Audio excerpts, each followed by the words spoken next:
Ya Rasulullah, salamun alaik ya Rafi'a syami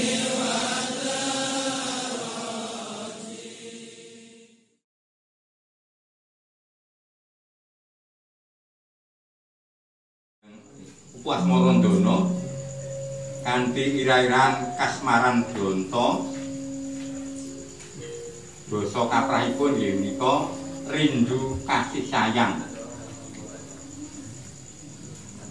Kepintut ingkang sanulis deni romirsa carita dukina iku warnane jeng suhunan kali Joko rikala mrih bekasan anggek guru kang wus luhur ana tepi dukuh ing pinang purita wus alami tan antuk faedah kang nyata mung lakoni popo wae pan agung kinen atopo dateng jeng Sunan Pinang tinen tenggo gurdo sampun tan kengingake kesao wonten satengah wanadri genya ingkang gurdo pan sawarsa ing lamine anul yakinen ngaluwat pinendem madyeng wana setaun ulya dinuduh dateng jeng tutunan gunang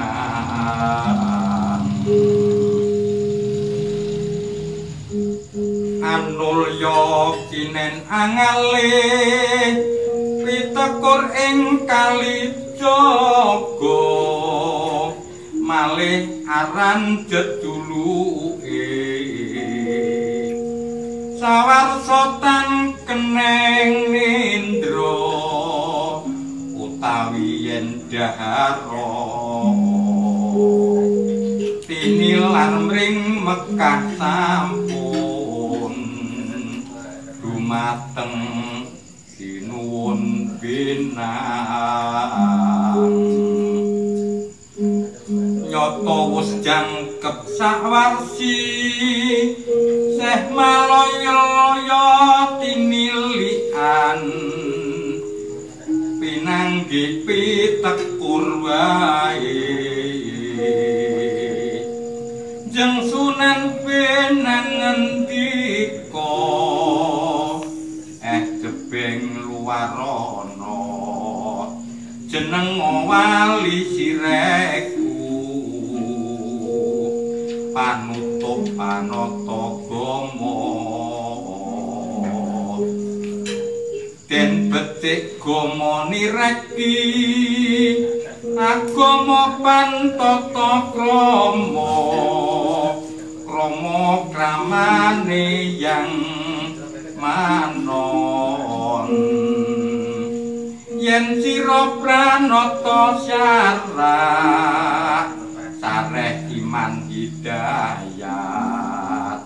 hidayat iku yang agung agung ing nugrahanira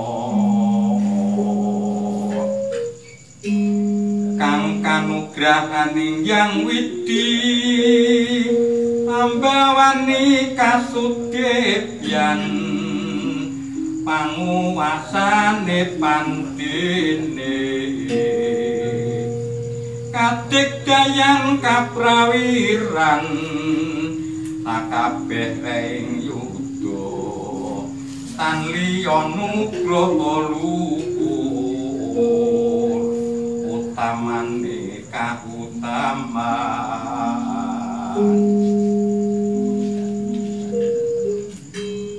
utama sirekku bayi kene kang sedya murka kang amurga ing dheweke misesani aneng carira nanging tandarke purba sira kang murba yang agung den mantep ing panarima Seh malaya matur aris kalangkung nuwun patihra kalingga murga wiyahe nanging amba matur tuwan nuwun kabar pisan ing jatine sukma luhur kang aran iman hidayat kang mantep narima Gusti kang pundi ingkang nyatanya kula nuwun sameloke yen ngamungna basa swara ambo anut kumandang yen pralindra anglir kuku tanpa karya olah sarah jeng sunan lingira aris seh malaya bener sira ning atapa panggih ingkang aran panarima kang eling maring karya duk lagi kamulanipun apan ora kasya mega pangkadya hidayat maning sarupa iman hidayat apan kaston sabenere nanging iku rupanira datan kena tinuduh utawa yen sira bantu kalawan netra kepala ulun iki lir sireki kepengin uga weruh mri hidayat sah meloke nanging ingsun turung wikan meloke kang hidayat mung werta kang sun pituku jer iku andikaning yang umatur jeng sunan kali uku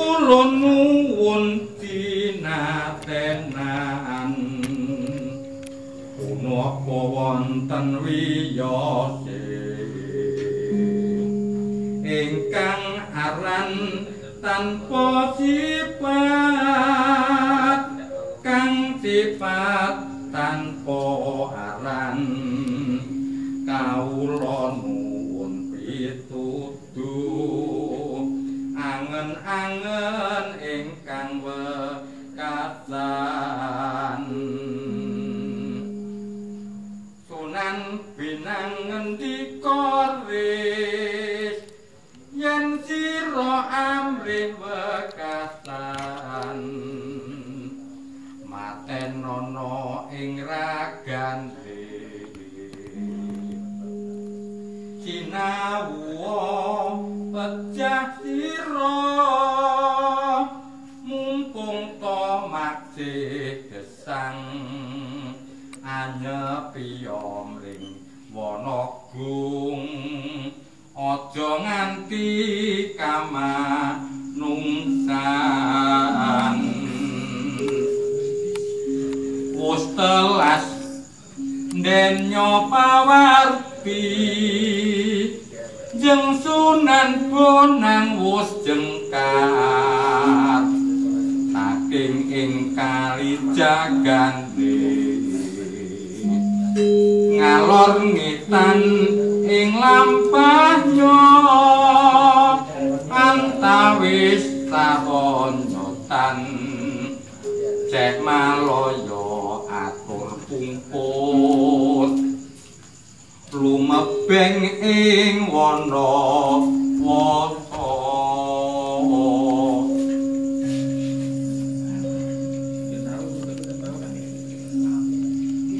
pan ingidang tanpa neki awak lan kidang manjangan atenapi yen asare pan aturu tumut nangsang katituruning bidang yen asogo mapan tumbut lir kadya sutaning idang yen ana jalma udani kang kidang lumayu gebrat jeng Sunan amelu gebret pan lumayu brangkangan kadi playune idang wayang wuyung datan kantun anut ing solahe kidang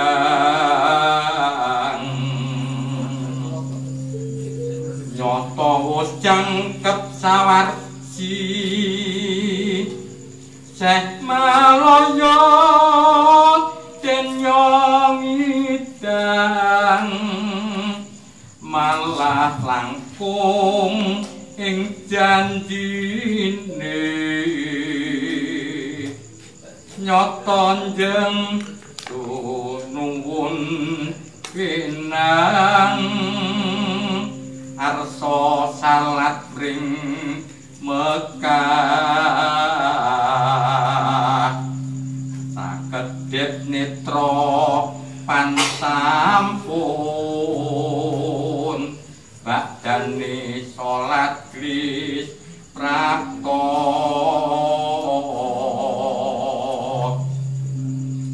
jeng Sunan Kendel Wanodri mulat mring kidang lumajar dene sutaning yar liyor Sunan Pinang emut ing tias yen wonten wali ngidang